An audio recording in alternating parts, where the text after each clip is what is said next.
All right, guys, gonna get a little bit back into what I was talking about just a little bit ago, not too long ago. Pretty much. Let me get back into what I was talking about, guys. And I'm talking about wrestlers, man. Wrestlers who have to trust. They have to put their trust in promoters, and they have to put their trust in bookers, guys. And sometimes the promoter is the booker, straight up, especially out here on the indie scene.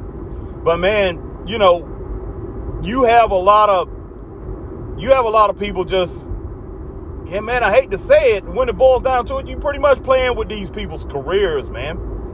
And if you running a show weekend, I mean, every usually some of them once a month or once every other month or whatever. But if you running once a month, say you running 12 months out of the year, and you pretty much know the type of guys that you're going to use, you pretty much have a roster in mind. You usually use the same guys.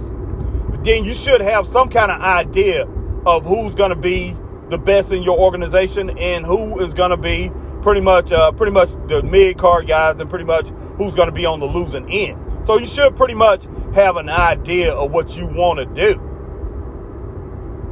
But when you have these promoters, man, and I've seen it so many different times, I've had them call me, as a podcaster, and and call me and Chris and telling us that, hey, they just had some guy, somebody just won the title. The next month we're gonna take it off them. Then you put it back on them the next month, and then you take it right back off of them. And then you try to come up with some crazy storyline or whatever to make it make sense, and it never makes sense. All you're doing is making that wrestler look bad. When you don't give them any time period with that title. And man, that goes for AEW, WWE, and NXT or whoever, whatever they're doing out here. Because I mean, there's a lot of them that do it. So, man, overall, I feel so bad for wrestlers today. I just really do. And not saying that titles are, they did change hands back in the day. But man, they had a knack for continuing to make someone who won a title to continue to get that person over, to continue to make sure that they was one of the top contenders, usually number one contender, as soon as they lost that title.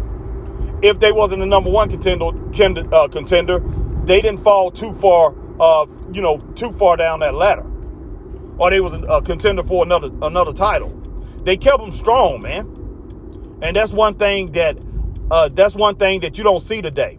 I mean, you have world title, you have guys out here win world championships, especially in the WWE, that has won world championships, and not long from their title reign, you can see these guys at the bottom of the ladder.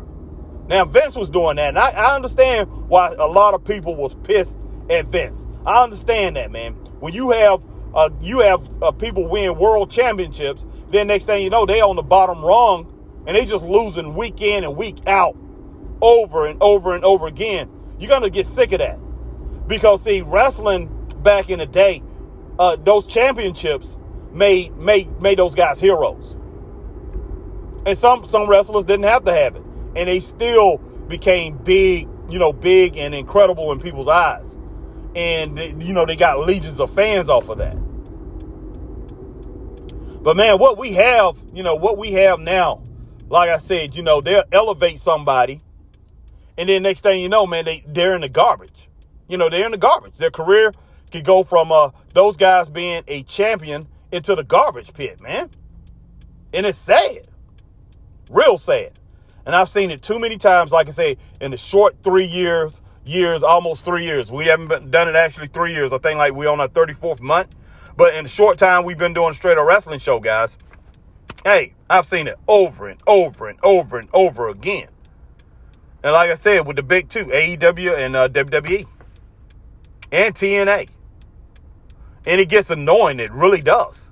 And I'm like, how in the world can you build? You cannot build your fan base like that, because I'm telling you, these fans, they run off emotion, man. They do. Fans, we run off emotion. When we see somebody getting up there, man, he's looking good, he's looking strong or whatever, and then next thing you know, you pull the rug off under us by having this guy lose, man, 30, 40 consecutive times. Hey, it's like, wow. And I hate to say it, man, look like I hate to say it, but Triple H, he's running the same playbook, man. He's running the same playbook that Vince ran. Let's examine him for a second here. Okay, let's look at Solo Sikoa. He came in looking all strong. You know, he's the enforcer. He's the guy that went, you know, he was the muscle with Roman Reigns, pretty much with the bloodline. And then this guy, he turns on Paul Heyman. He turns on Jimmy. He talking about there's consequences for losing, like he's been winning all this time. And the guy done lost 40 straight times, man.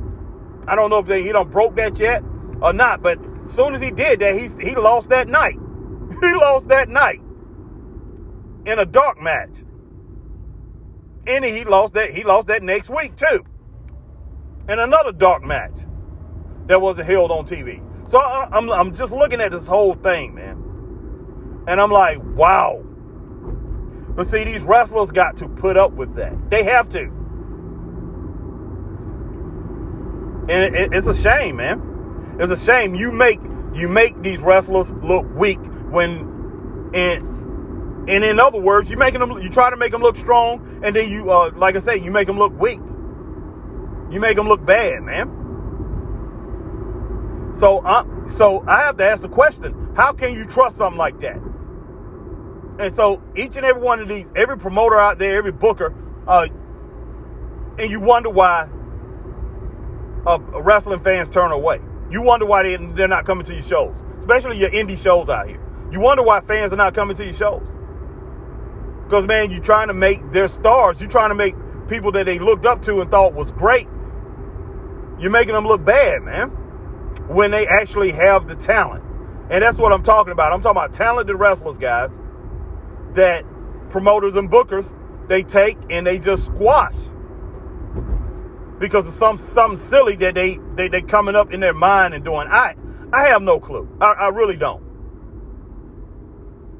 And then you have this generation here, man, the generation today. They do not want, a lot of them don't want long title reigns. Some people do. Some people do. Some don't. They want to see these titles flipped all the time, back and forth. Just flip the title and put it on somebody else. And man, when you do that, it's no point in it. It really isn't.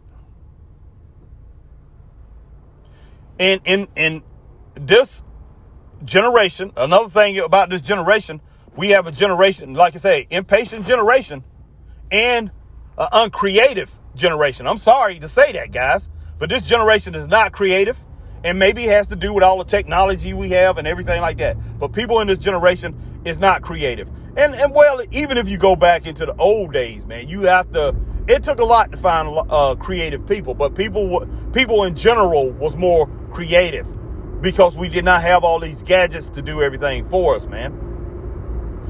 But you have an uncreative generation, and then you have wrestling fans out here who want creativity because they remember the greatness of that.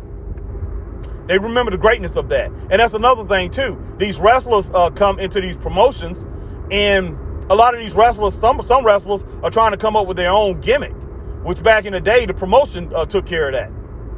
You went into a promotion, man, you better believe they had bookers and they had people who could put something down that made sense, man. Pretty much had different stories for your career. And it made your career, that furthered your career, and it kept going on and on and on. And some of these guys, sometimes the gimmick that they gave them or the storyline that they built around them, they was able to take it to other promotions, guys, other regional promotions once they left. And those other promotions might have heard of that or what was going on, or knew about it or read about it in wrestling magazines. Like I said, those wrestling magazines was our, it was our internet of the day. The wrestling magazines, but a lot of those stories carried over to other promotions, which was great, man. It was fantastic. But guys, I'm out here on the road, man. So if you hear these cars, you hear wind and everything like that, I'm on the road, guys, doing this. But guys, I appreciate you coming in, man. Like I said, man, hit that like, share, subscribe, hit that notification bell. Wherever you at, man, join, share, whatever you need to do. Definitely do that. I appreciate it. Definitely appreciate that. But man, I am getting hungry, man. I am heading to the house. I got to get some food. But guys, I appreciate talking to you. I'll talk to you later. Be coming on in a little while, man, and do a live. But definitely be talking to you in just a little while. Later. Peace.